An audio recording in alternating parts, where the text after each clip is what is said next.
जाति जनगणना एक ऐसा विषय जिसका पूरे देश में सबके पास धारणा है, लेकिन सूचनाएं बहुत कम है, और जो धारणाएं हैं वो पूर्वाग्रह से ग्रसित है या किसी नैरेटिव से संचालित है। अभी डॉक्टर लक्ष्मण ने जो बात कही कि एक नैरेटिव चलाया जाए, और नैरेटिव क्या है कि ये अंग्रेज आए तब जातिवाद शुरू हुआ, नहीं तो हमारे यहाँ तो जाति था ही नहीं। और मैं आपको दावे के साथ कह सकता हूं, मैं गारंटी के साथ कह सकता हूं, इन लोगों के नैरेटिव मेकिंग में इतनी ताकत है कि ये एक दिन ये भी साबित कर देंगे कि सूरज पूरब में नहीं तब पश्चिम में। इतनी ताकत है। एक झूठ को इतनी बार बोलो कि झूठ को भी लगे कि यही सच है। गणना का मामला आज केवल नीतियों के लिए या विधायिका और कार्यपालिका में भागीदारी के सवाल तक नहीं जाता है, ये उससे ज्यादा बड़े स्तर पर जाता है, क्योंकि अब गणना का सवाल मूलतः डेटा का सवाल है, और इस डेटा पर आज सारा निर्णयन टिका हुआ। तमाम एआई आर्किटेक्चर को देख जाइए, क्योंकि इस भागीदारी के न होने का परिणाम यह होगा कि तमाम कॉरपोरेट स्ट्रक्चर के लिए जाने वाले फैसलों में वो बायसेस फिर से बलाघात के साथ आएंगे, जो बायसेस अब तक आपको वहां से वंचित रखे हुए थे। जाति जनगणना की महत्ता की जरूरत इस बात में नहीं है कि आपको पता लग जाएगा कि उत्तर प्रदेश में कितने यादव हैं और कितने कुर्मी हैं। मैं आपको पहले से बता सकता हूं, किसी जातीय जनगणना के बगैर साधारण सर्वे के आधार पे मैं बता दूंगा। ज्यादा से ज्यादा परिणाम उसका 1% इधर से उधर हो सकता है, ज्यादा नहीं होगा। इसके लिए हमें जातीय जनगणना की कोई जरूरत नहीं है, और उत्तर प्रदेश के हर राजनेता के जेब में ये पर्ची पड़ी होती है, हर एक को पता है। जातीय जनगणना क्या करेगी? जातीय जनगणना आपको ये बताएगी किस जिले के किस ब्लॉक में किस जाति के लोगों की शैक्षणिक उपलब्धि कितनी है।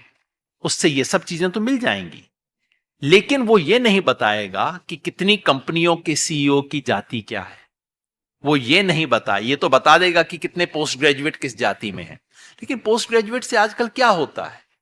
सवाल ये है कि बच्चा आईआईटी में गया कि आईटीआई में गया, आईआईएम में गया कि किसी पड़ोस वाली किसी 50,000 रुपए में डिग्री खरीदने वाली जगह पे गया। ये आपको कोई सेंसस नहीं बता पाएगा। इसके लिए आपको भारत सरकार का जो हायर एजुकेशन सर्वे होता है उसमें जाति का कॉलम डालना पड़ेगा। Already 20,000 copies were sold. I thought अच्छा number is चला, but what is the number of OBCs in India in the region now? What is the number of 20,000? हाँ, आप लोग जो हैंड रेज करें ना, एक तो एग्जामिनेशन टेस्ट रख रहा हूं, जाके जरूर किताब लेके जाके पढ़िए। ओबीसीस नहीं पढ़ते, जाके किताब पढ़ो। अगर ये किताब 2 लाख 3 लाख भेजेगा, कास्ट सेंसस पक्का होगा। दोस्तों, भारत में एक बार फिर इतिहास लिखा जा रहा है। दुनिया की सबसे बड़ी जनगणना की शुरुआत हो चुकी है। नमस्कार, मेरा नाम हैदर अब्बास नकवी है और आप लोग मुझको इस वक्त दा स्वतंत्र पर देख रहे हैं। लेकिन इस बार मामला सिर्फ गिनती का नहीं है, जी हाँ, बल्कि जाति, राजनीति और भविष्य की सत्ता का भी है। जाति जनगणना पर किताब बहुत कम मिलेगी। इसके पहले शायद एक किताब है जो अब प्रचलन में नहीं है। लेख बहुत हैं, बहुत सारी सामग्री है। हमने कोशिश ये महसूस की कि पिछले 10 साल में जब हमने देखा कि किसी एक जगह मुकम्मल ढंग से वे सारी चीज़ें आएँ, वो शायद हिंदी की दुनिया में अभी कम हुआ है। ये किताब उस अभाव को भरने की एक कोशिश मात्र है। दूसरी बात कि जितने लोग मंच पर बैठे हैं उनमें से बहुत सारे लोग इस विषय को लेकर के, इस चिंता से लंबे समय से जूझते रहे। इस किताब की शुरुआत किसी और रूप में होने वाली थी, लेकिन जब ये किताब व्यवस्थित हमने की तो इसका रूप बदल गया। यह एक कोशिश इसलिए भी मैं कहूँगा क्योंकि इस किताब में बहुत कुछ ऐसा नहीं होगा जिसे होने के लिए और भी किताबों की जरूरत होगी। तीसरी बात ये कि मेरे सामने एक मुश्किल थी कि जिस विषय पर धारणाएं पूरे देश के हर नागरिक के पास हैं, लेकिन सूचनाएं नहीं हैं।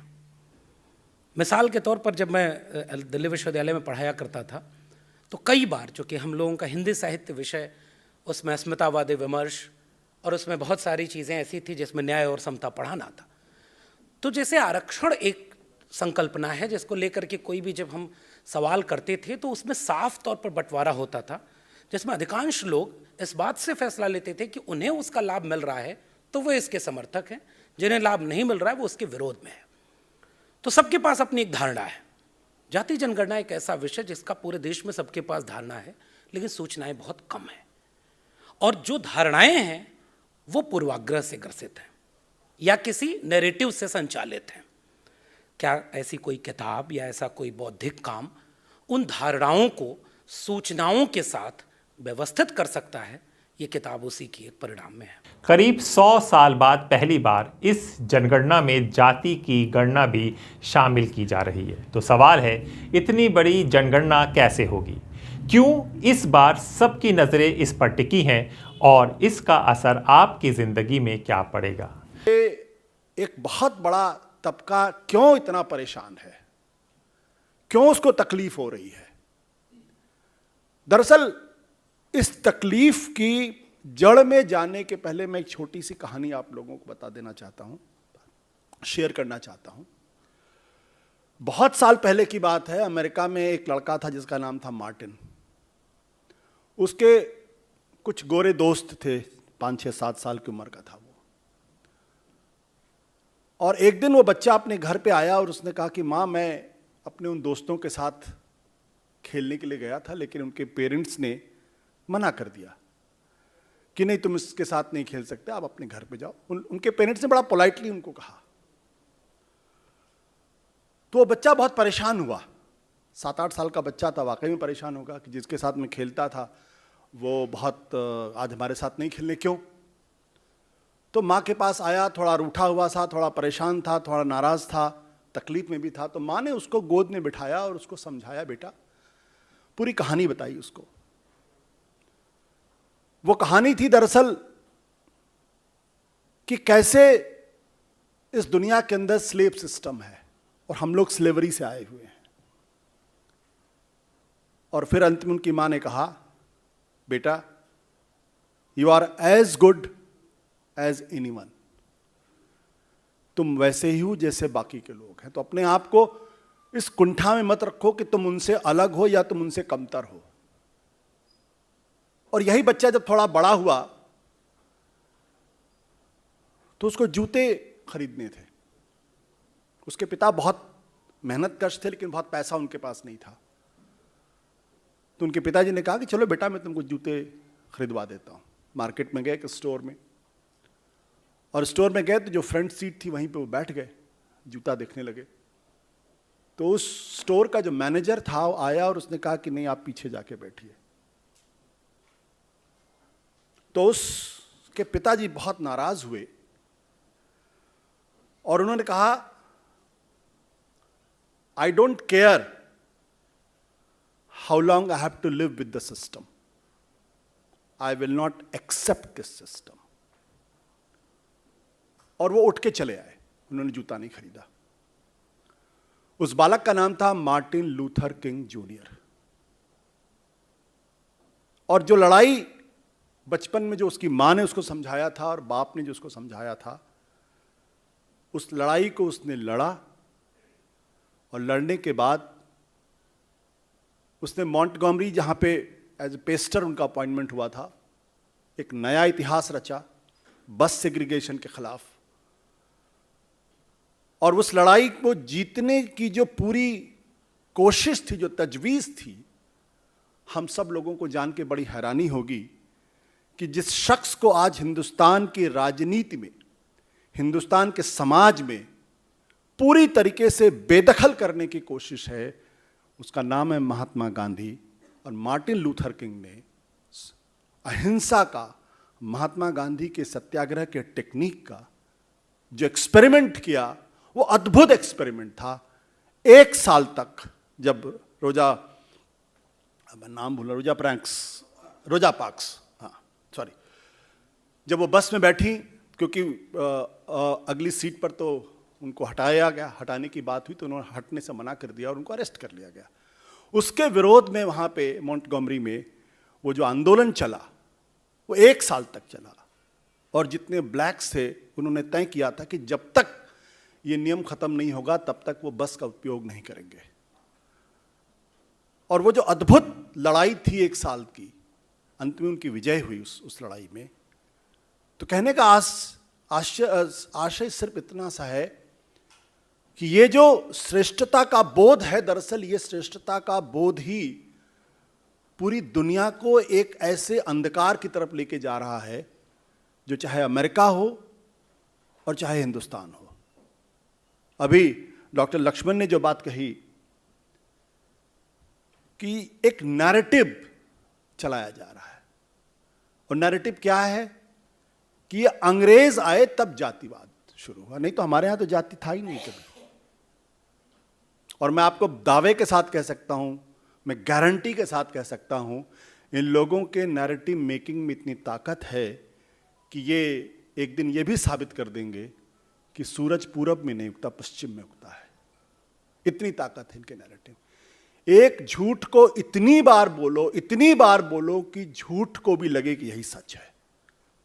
समाज का 70% तबका इनके वर्चस्व को उखाड़ के न फेंके, इसलिए 70% समाज को इतने धड़ों में बांट दो, इतने गुटों में बांट दो, आपस में इनको इतना लड़ा दो कि ये हमारे वर्चस्व को चुनौती न दे सके।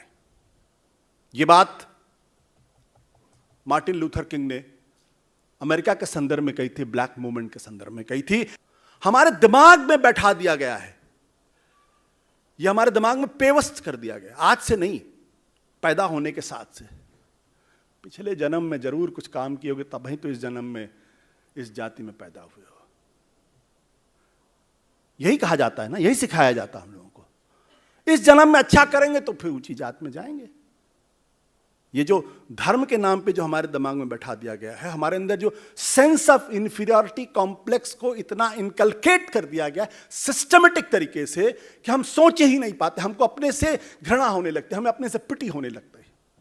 वाइकोम सत्याग्रह जो नारायण गुरु और पेरियार ने लॉन्च किया था, जिसपे गांधी जी की सहमति थी, गांधी जी के टेक्निक का इस्तेमाल हुआ था उसमें, वो क्या था? शिव के मंदिर के इर्द गिर्द जाने वाली जितनी गलियां हैं उसमें से दलित पिछड़े नहीं चल सकते थे, और हमारा खून नहीं खौलता। यह किताब जो है यह उस अन्याय के खिलाफ एक प्रतिकार है। कैसे होगी दुनिया की सबसे बड़ी जनगणना? भारत की यह जनगणना कोई छोटी प्रक्रिया नहीं है। करीब 1.4 अरब लोगों की गिनती, और इसके लिए लगाए गए हैं 30 लाख से ज्यादा अधिकारी। इस पूरी प्रक्रिया पर खर्च होगा लगभग $1.24 बिलियन, यानी हजारों करोड़ रुपए।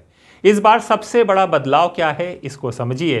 पहली बार जनगणना डिजिटल तरीके से होगी। अधिकारी मोबाइल ऐप के जरिए डेटा जुटाएंगे और आप खुद भी ऑनलाइन जाकर अपनी जानकारी दे सकेंगे। आपसे पूछे जाएंगे कुल 33 सवाल, जिनमें शामिल होंगे घर में कितने लोग हैं, घर आपका है या किराए का, बिजली, पानी, इंटरनेट जैसी सुविधाएं हैं या नहीं। गणना का मामला आज केवल नीतियों के लिए या विधायिका और कार्यपालिका में भागीदारी के सवाल तक नहीं जाता है, यह उससे ज्यादा बड़े स्तर पर जाता है, क्योंकि अब गणना का सवाल मूलतः डेटा का सवाल है, और इस डेटा पर आज सारा निर्णयन टिका हुआ है। तमाम एआई आर्किटेक्चर को देख जाइए। एआई आर्किटेक्चर का सबसे निचला इंफ्रास्ट्रक्चरल लेयर से लेकर इसके एप्लीकेशन लेयर तक 5 लेयर्स होती हैं, 5 अलग अलग लेयर्स हैं, और हर एक लेयर में ये भागीदारी आप जिस डेटा के बेसिस पर यह फैसला हो रहा है कि किस पर बम गिराया जाएगा, किस पर बम नहीं गिराया जाएगा, किसे सर्विलेंस में रोक लिया जाएगा, किसे आरटीआर का नोटिस भेजा जाएगा, किसकी नौकरी दी जाएगी, किसे कॉरपोरेट में बुलाया जाएगा अगले साक्षात्कार के लिए, किसे नहीं बुलाया जाएगा, ये तमाम चीज जिस डेटाबेस पर आधारित हैं। मैं पूछना चाहता हूं कि हम पिछड़े तबके लोग जिनकी बात करते हैं, पिछड़े तबके के लोग, SC ST OBC, उनका उस डेटा में कितना हिस्सा है? जब आप यह आंकड़े लेना शुरू करेंगे राष्ट्र के स्तर पर शुरू करेंगे तब इसका अगला स्तर वो बताएगा, जब आपके पास वो डेटा होगा, कि जिस डेटा के बेसिस पे तमाम एआई इंफ्रास्ट्रक्चर खड़ा था उसमें आपकी भागीदारी आपकी जनसंख्या के अनुपात में क्यों नहीं थी। क्योंकि इस भागीदारी के न होने का परिणाम यह होगा कि तमाम कॉरपोरेट स्ट्रक्चर के लिए जाने वाले फैसलों में वो बायसेस फिर से बलाघात के साथ आएंगे, जो बायसेस अब तक आपको वहां से वंचित रखे हुए थे।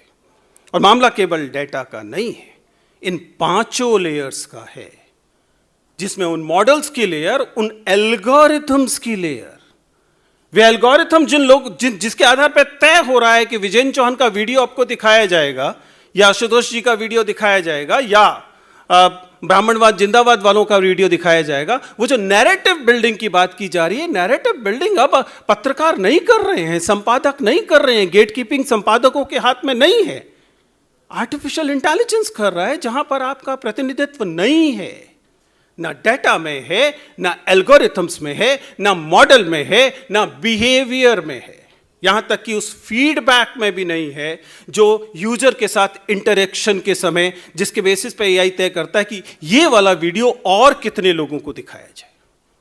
और यही तो सारी की सारी नैरेटिव बिल्डिंग है, यही तो वह चीज है जिसे आप प्रोपेगेंडा कह रहे थे। आपको एआई इंफ्रास्ट्रक्चर से वंचित किया जा रहा है और आप अभी मानकर चल रहे हैं कि राज्य की सदाशयता से तय होगा, राज्य सदाशय होगा तो वह आपको भागीदारी देगा और आप 4 बीडीओ फालतू बना पाएंगे या 2 डीएम और आपके बन जाएंगे और उसके आधार पर देश में आमूलचूल बदलाव होगा।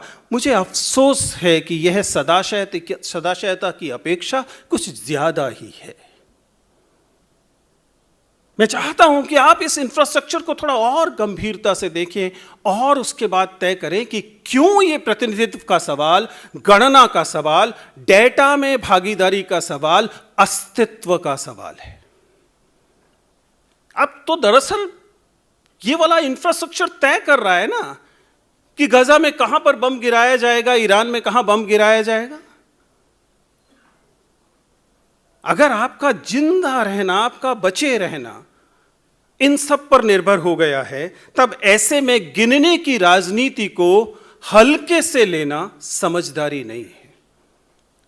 बहुत खुशी की बात है कि डॉक्टर लक्ष्मण ने इस बात को इतिहास के साथ संगत पहनाते हुए सामने रखा है, क्योंकि जब हम इतिहास में इन घटनाओं को ध्यान से देखते हैं तब हमें पता लगता है कि कैसे गिनने का सवाल सदैव एक राजनीतिक सवाल था। ये प्रक्रिया 2 चरणों में पूरी होगी। ये जनगणना 2 हिस्सों में होगी। पहला चरण हाउस लिस्टिंग, जो शुरुआत हो चुकी है, घर और बुनियादी सुविधाओं की जानकारी।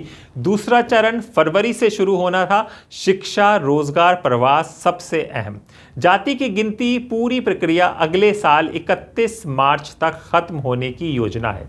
जनगणना क्यों इतनी अहम है, इसको समझिए। जनगणना सिर्फ आंकड़ों का खेल नहीं, यही तय करती है कि देश में कितने लोग शहर में हैं और कितने गांव में, किसे कितनी सरकारी मदद मिलेगी, गरीबी उन्मूलन योजनाओं का पैसा कैसे बटेगा, और सबसे अहम यही आंकड़े तय करते हैं आपकी राजनीतिक ताकत कितनी होगी।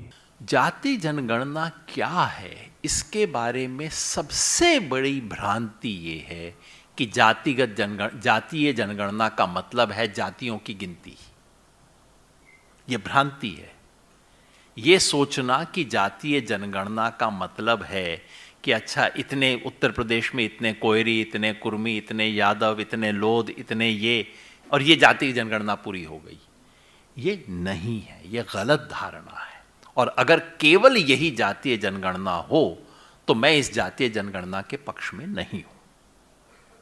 लेकिन जातीय जनगणना का अर्थ ये नहीं है, ये केवल गिनती उस मायने में नहीं है। जनगणना में क्या होता है? जनगणना में आपके घर कोई आता है, आपके बारे में 50 सवाल पूछे जाते हैं। आपके घर में ईंधन कौन सा इस्तेमाल होता है, बिजली है कि नहीं है, पानी का स्रोत क्या है, आपके यहाँ कंप्यूटर है कि नहीं, कंप्यूटर में इंटरनेट है कि नहीं, क्या काम करते हैं, घर में कौन कौन बच्चा कितना पढ़ा हुआ है, बच्चे की उम्र क्या है इत्यादि सब नोट किया जाता है। तो जाति जनगणना का अर्थ क्या है? जाति जनगणना कोई एक नई जनगणना नहीं है। ऐसा नहीं है कि इस देश में आज तक जनगणना हो रही थी और अब जातीय जनगणना होगी, नहीं। आज तक जो जनगणना हो रही थी उसमें जो 75 सवाल पूछे जा रहे थे उसमें एक 76वां सवाल जोड़ दिया जाएगा, बस। केवल यही जातीय जनगणना है। आप पूछेंगे इतना बवाल काहे को है फिर उसके बारे में भाई?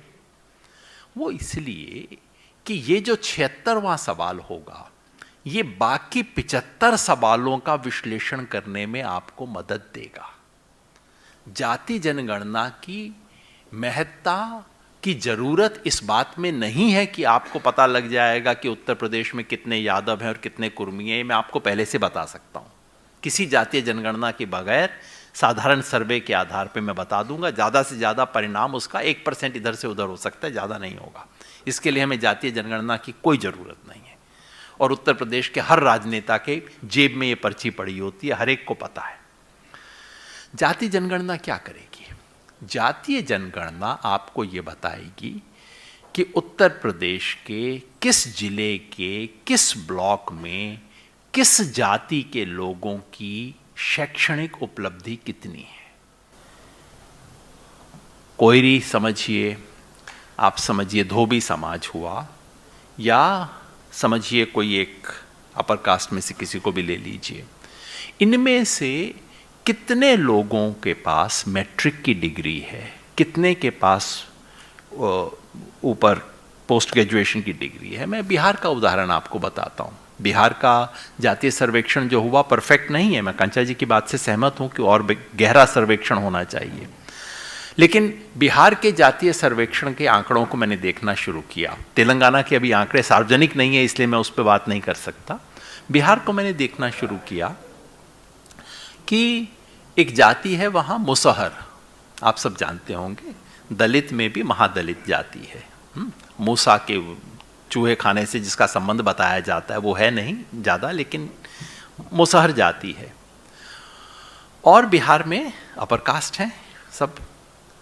तो मैंने देखा कि बिहार के शैक्षणिक आंकड़ों को देख के मैंने किया कि किस जाति में कितने ऐसे लोग हैं जिनकी ऐसी डिग्री है जिसके आधार पर उनको नौकरी मिल सकती है। साधारण बीए वाले को तो कोई नौकरी नहीं मिलती है। तो मैंने कहा चलिए कम से कम या तो पोस्ट ग्रेजुएशन हो या बीएससी हो या टेक्निकल डिग्री हो, ऐसी कोई डिग्रीज हो। तो वो डिग्री वाले लोग बिहार की किस जाति में सबसे ज़्यादा हैं? ब्राह्मण नहीं है वो जाति, वो कायस्थ है। कायस्थ में 1000 में से आपको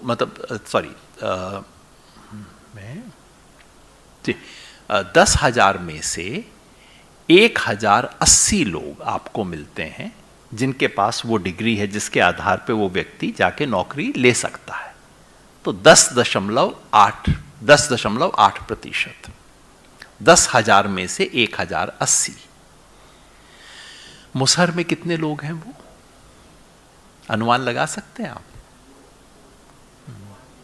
1। 10,000 में से 1। ये 2023 का आंकड़ा है, मैं आपको 18वीं सदी के भारत के बारे में नहीं बता रहा हूं। 2023 के जातिगत सर्वेक्षण का ये आंकड़ा है। 1 बनाम 1080, इतना अंतर है इस वक्त शैक्षणिक उपलब्धि में। इसलिए आपको जातीय सर्वेक्षण, जातिगत जनगणना इस आंकड़े के लिए चाहिए। जातियों की संख्या क्या है ये किसी पॉलिटिशियन से पूछ लीजिए, आपको दिमाग से बता देगा। हर एक को पता है, सिर्फ भारत सरकार को नहीं पता, बाकी सबको पता है ये। लेकिन किस जाति के कितने घर में पीने का पानी है, कहाँ बिजली का कनेक्शन है, कहाँ कंप्यूटर घर में है कि नहीं, कहाँ क्या ऑक्यूपेशन है।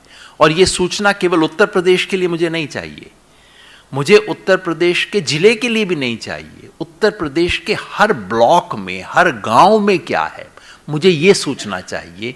ये सूचना केवल और केवल जातीय जनगणना से ही मिल सकती है। इसलिए एक्सरे शब्द का मैं इस्तेमाल करता हूँ। ये कोई वजन नापने की मशीन नहीं है, वेइंग मशीन नहीं है, एक्सरे है। ये आपको अंदर दिखाता है, एमआरआई है, अंदर की तस्वीर दिखाता है, इसलिए जरूरी है। और इसलिए केवल जातीय जनगणना 10 साल वाली जनगणना जो 2027 में हो जाएगी वो पर्याप्त नहीं है, क्योंकि उससे ये सब चीजें तो मिल जाएंगी, लेकिन वो ये नहीं बताएगा कि कितनी कंपनियों के सीईओ की जाति क्या है, वो ये नहीं बताए। ये तो बता देगा कि कितने पोस्ट ग्रेजुएट किस जाति में हैं, लेकिन पोस्ट ग्रेजुएट से आजकल क्या होता है? सवाल ये है कि बच्चा आईआईटी में गया कि आईटीआई में गया, ना, आईआईएम में गया कि किसी पड़ोस वाली किसी मतलब 50,000 रुपए में डिग्री खरीदने वाली जगह पे गया। ये आपको कोई सेंसस नहीं बता पाएगा। इसके लिए आपको भारत सरकार का जो हायर एजुकेशन सर्वे होता है उसमें जाति का कॉलम डालना पड़ेगा। जी हां, राजनीति और जनगणना का कनेक्शन को जरा समझ जाइए। इस बार जनगणना पर खास नजरें क्यों हैं? क्योंकि इसके बाद होगा सीमांकन, डिलिमिटेशन, यानी लोकसभा सीटों का नया बंटवारा। अब समस्या क्या है इसे भी जान जाइए। उत्तर भारत में आबादी ज्यादा बड़ी है, दक्षिण भारत में आबादी स्थिर है। अगर सीटें सिर्फ आबादी के आधार पर बटी तो उत्तर भारत को ज्यादा सीटें मिलेंगी। यही वजह है कि दक्षिण के राज्यों में चिंता बढ़ गई है और उत्तर दक्षिण के बीच भी तनाव की आशंका है। महिलाओं के लिए क्या बदलाव होगा इसको समझ जाइए। सरकार ने हाल ही में महिला आरक्षण बिल पास किया है। इसके मुताबिक जनगणना और सीमांकन के बाद संसद में 33% सीटें महिलाओं के लिए आरक्षित होगी। यानी ये जनगणना सिर्फ गिनती नहीं बल्कि महिलाओं की राजनीतिक हिस्सेदारी तय करेगा। Already 20,000 copies were sold. I thought अच्छा number is चला. But what is the number of OBCs in India in the region now? What is the number of 20,000? हाँ? अब आप लोग जो हैंड रेज करें ना, एक तो एग्जामिनेशन टेस्ट रख रहा हूँ, जाके जरूर किताब लेके जाके पढ़िए। ओबीसीस नहीं पढ़ते। ओबीसीस पढ़ना ब्राह्मण को छोड़ दिया, डुबाना ब्राह्मण को छोड़ दिया। You know, they read a mantra in the marriage. Om Bhurvasva Tatsaviturenyam Bhargo. And nothing is understood by boy and girl who were sitting as bride and groom. Whether he is asking them to marry together, live together, divorce tomorrow, nothing. But rice samarpayami, vegetable samarpayami, ghee samarpayami, everything is given by OBCs and Shudras, and he says Swaha. So मैं खाता हूं। So इधर उधर देखते 1 लाख बड़ा घर है, देखो 1 लाख दो, 1 लाख दे देता स्वाहा। बट पढ़ते नहीं। जाके किताब पढ़ो। अगर ये किताब 2 लाख 3 लाख भेजेगा, कास्ट सेंसस पक्का होगा, नहीं तो नहीं होगा। Because without intellectuals, without reading habit, without people who can really raise questions, the Brahminic forces are not going to behave properly as human beings. And only intellectual activity can do this. तो साफ है, ये जनगणना सिर्फ एक सरकारी प्रक्रिया नहीं, ये आने वाले वर्षों की राजनीतिक, सामाजिक न्याय और संसाधनों के बंटवारे की नींव है। तो अब देखना होगा जाति की गिनती से क्या नए सामाजिक समीकरण बनेंगे और क्या ये देश को जोड़ने का काम करेगी या नई बहस और विवाद को जन्म देगी। आप क्या सोचते हैं, जाति आधारित जनगणना सही फैसला है या नहीं? हमें कमेंट में ज़रूर बताएं और अपने दोस्त हैदर अब्बास नकवी को इजाज़त दें। फिर होगी मुलाकात ऐसी ही किसी स्टोरी के साथ जिसका ताल्लुक सीधा सीधा होगा आपसे। नमस्कार।